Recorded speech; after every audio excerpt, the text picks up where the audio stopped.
This video is for educational purposes. Dhaka, formerly known as Dhaka, is the capital and largest city of Bangladesh. It is the 9th largest and 7th most densely populated city in the world. Dhaka is a megacity, and has a population of 10.2 million residents as of 2022, and a population of over 22.4 million residents in Dhaka metropolitan area. It is widely considered to be the most densely populated built-up urban area in the world. Dhaka is the most important cultural, economic, and scientific hub of Eastern South Asia, as well as a major Muslim-majority city. Dhaka ranks 3rd in South Asia and 39th in the world in terms of GDP. Lying on the Ganges Delta, it is bounded by the Buriganga, Turag, Daleshwari, and Shitalakshya rivers. Dhaka is also the largest Bengali-speaking city in the world. Kindly subscribe to this channel and share this video with your friends and families. The area of Dhaka has been inhabited since the first millennium. An early modern city developed from the 17th century as a provincial capital and commercial center of the Mughal Empire. Dhaka was the capital of a proto-industrialist Mogul Bengal for 75 years, 1608 to 39 and 1660 to 1704. It was the hub of the muslin trade in Bengal and one of the most prosperous cities in the world. The Mughal city was named Jahangirnagar, the city of Jahangir, in honor of the erstwhile ruling emperor Jahangir. The city's wealthy Mughal elite included princes and the sons of Mughal emperors.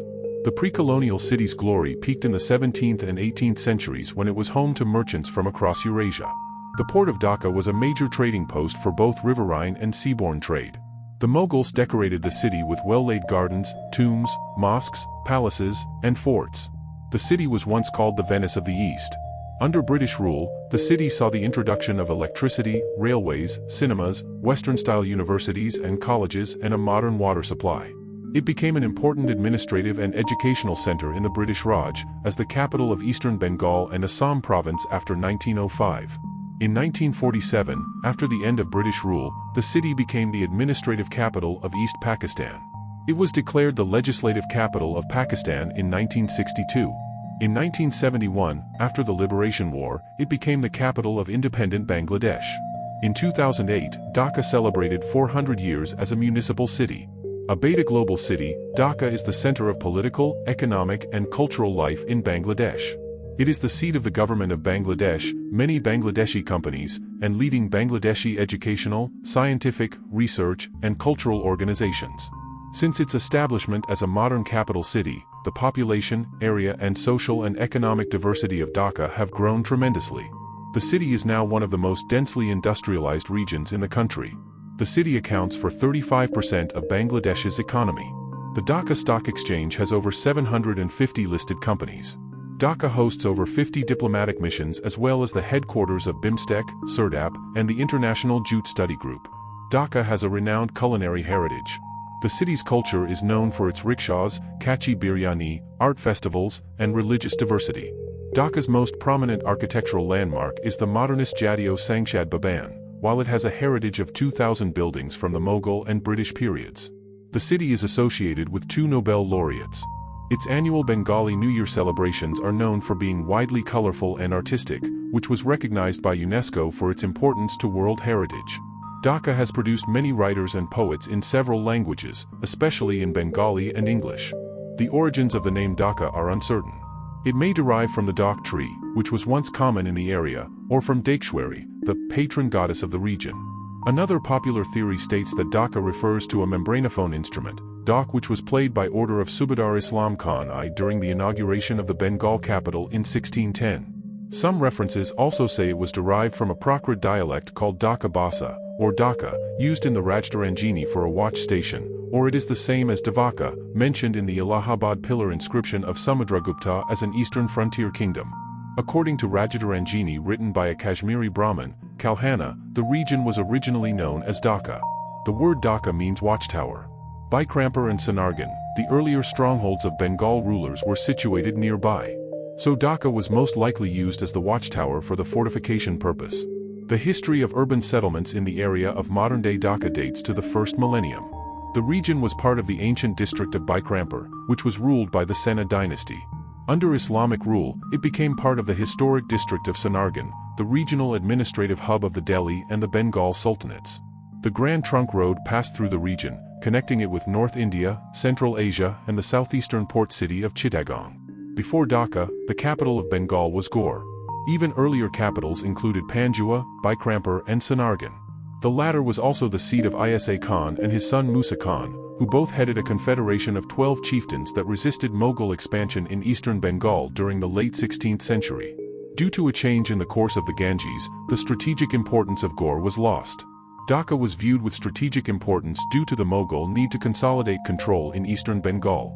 The Mughals also planned to extend their empire beyond into Assam and Arakan. Dhaka and Chittagong became the eastern frontiers of the Mughal Empire. Dhaka became the capital of the Mughal province of Bengal, Bihar, and Orissa in 1610 with a jurisdiction covering modern-day Bangladesh and eastern India, including the modern-day Indian states of West Bengal, Bihar and Orissa. This province was known as Bengal Suba. The city was founded during the reign of Emperor Jahangir. Emperor Shah Jahan visited Dhaka in 1624 and stayed in the city for a week, for years before he became emperor in 1628. Dhaka became one of the richest and greatest cities in the world during the early period of Bengal Suba, 1610 to 1717. The prosperity of Dhaka reached its peak during the administration of Governor Shaista Khan, 1644 to 1677 and 1680 to 1688.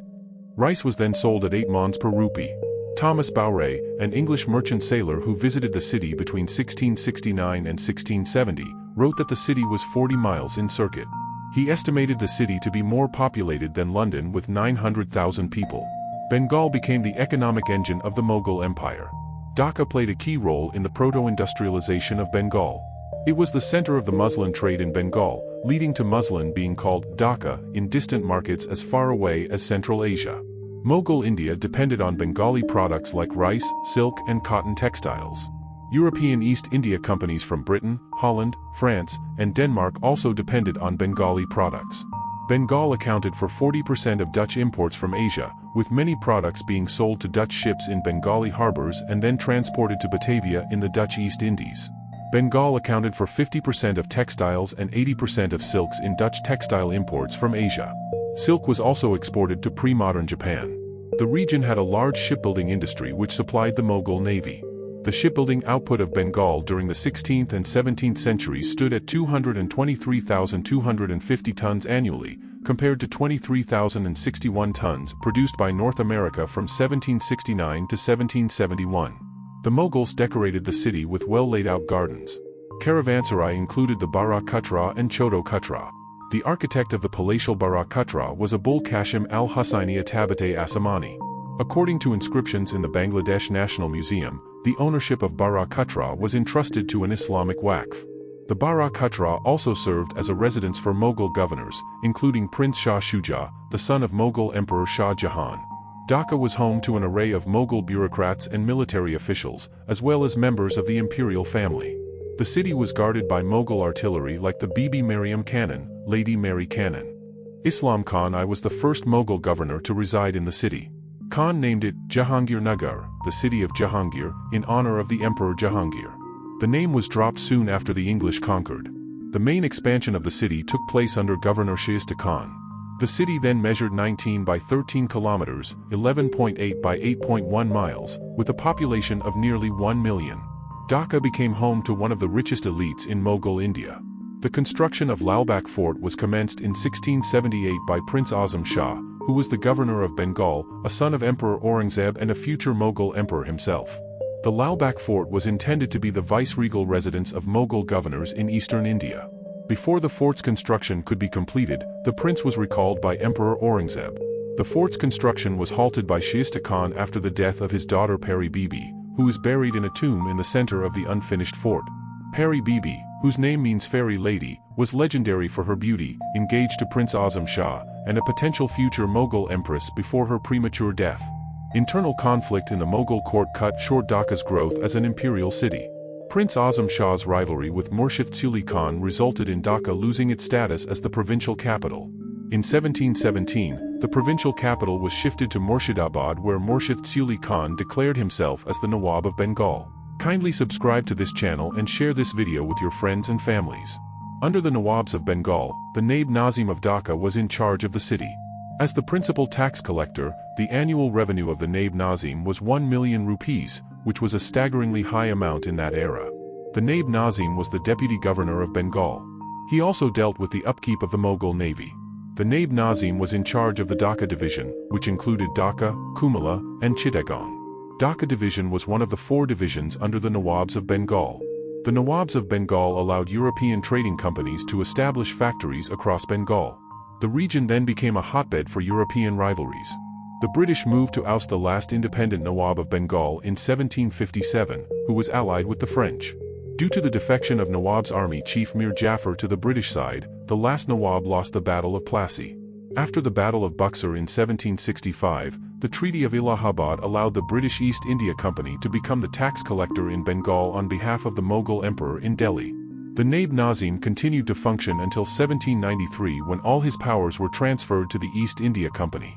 The city formally passed to the control of the East India Company in 1793. British military raids damaged a lot of the city's infrastructure. The military conflict caused a sharp decline in the urban population. Dhaka's fortunes received a boost with connections to the mercantile networks of the British Empire. With the dawn of the Industrial Revolution in Britain, Dhaka became a leading center of the jute trade, as Bengal accounted for the largest share of the world's jute production. But the British neglected Dhaka's industrial and urban development until the late 19th century. Income from the pre-colonial, proto-industrialized textile industry dried up. Bengali weavers went out of business after the imposition of a 75% tax on the export of cotton from Bengal, as well as the surge in imports of cheap, British-manufactured fabrics after the advent of the spinning mule and steam power. Many of the city's weavers starved to death during Bengal's great famines under British rule. The rapid growth of the colonial capital Calcutta contributed to the decline in Dhaka's population and economy in the early 1800s. In 1824, an Anglican bishop described Dhaka as a city of magnificent ruins. Dhaka hosted factories of the English East India Company, the Dutch East India Company, and French East India Company. The property of the Ehsan Manzil was initially bought by the French for their factory and later sold to the Dhaka Nawab family. The Portuguese were reportedly responsible for introducing cheese. Dhaka saw an influx of migrants during the Mughal Empire. An Armenian community from the Safavid Empire settled in Dhaka and was involved in the city's textile trade, paying a 3.5% tax. The Armenians were very active in the city's social life. They opened the Pogo school. Marwaris were the Hindu trading community. Dhaka also became home to Jews and Greeks. The city has a Greek memorial. Several families of Dhaka's elite spoke Urdu and included Urdu poets.